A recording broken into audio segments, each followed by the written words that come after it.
Figured out how to force yourself to study even when you don't feel like it at all. Seriously, this step-by-step guide will save you in those moments when you're lying there like a forgotten piece of broccoli in the fridge, endlessly scrolling TikTok.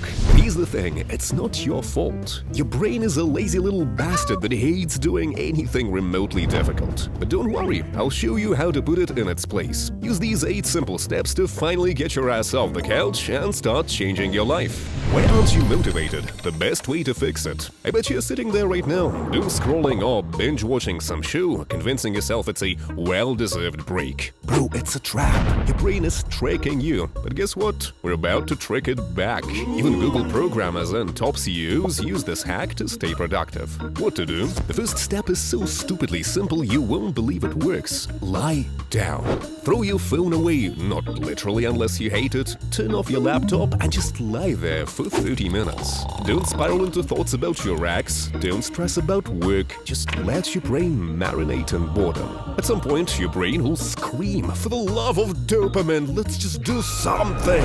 That's when you win. That's when you take action. Now let's kill your procrastination for good. This trick will turn off procrastination in 5 seconds. 3 of humanity's biggest problems: how not to get fat, how to make $1 billion, and how to stop overthinking everything. And guess what? Psychology research says we waste 60% more time thinking about a task than actually doing it. Your brain is dramatic. It makes everything seem harder than it is. So let's break that illusion. What to do? Just do the smallest possible thing to start. Wanna write a book? Just type a single sentence. Even if it's trash, let it be bad. Why? Because your brain burns more energy worrying than actually working. Even the worst attempt is better than nothing. The more you think, the less you do. So stop thinking, start doing. But we're just getting warmed up.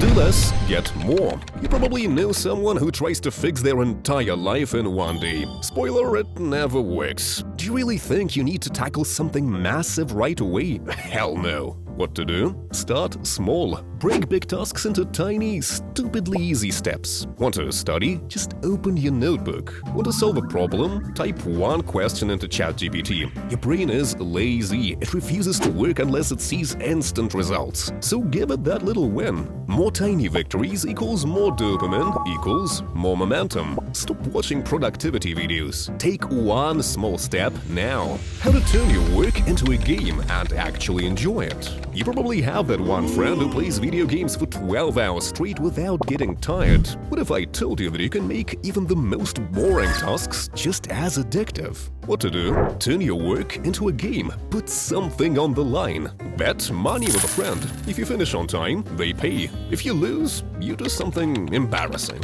Okay, maybe not that extreme, but you get the point. And let's be real, losing isn't an option. Now let's talk about one psychological trick that'll mess with your brain in the best way possible. The Zeigarnik effect. How to work without getting tired.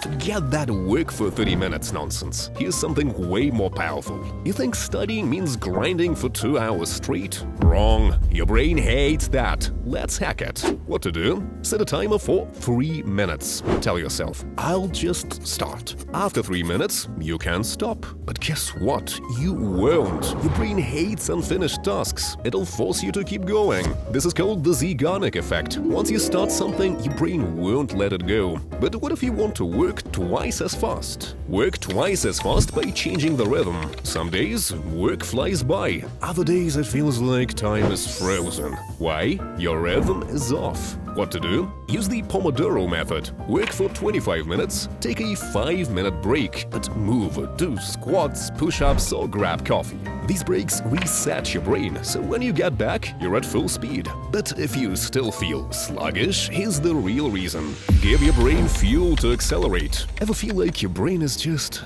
buffering? That's because you're running on empty. Your energy is drained, just like a laptop on 1% battery. What to do? Feed your brain. Here's what works instantly. Dark chocolate, nuts or a banana, half a glass of water with lemon. Athletes do this before big games. You should do it before important work. But if you want to not just work fast, but actually enjoy the process, I've got one final trick. How to do in 1 hour what usually takes 3.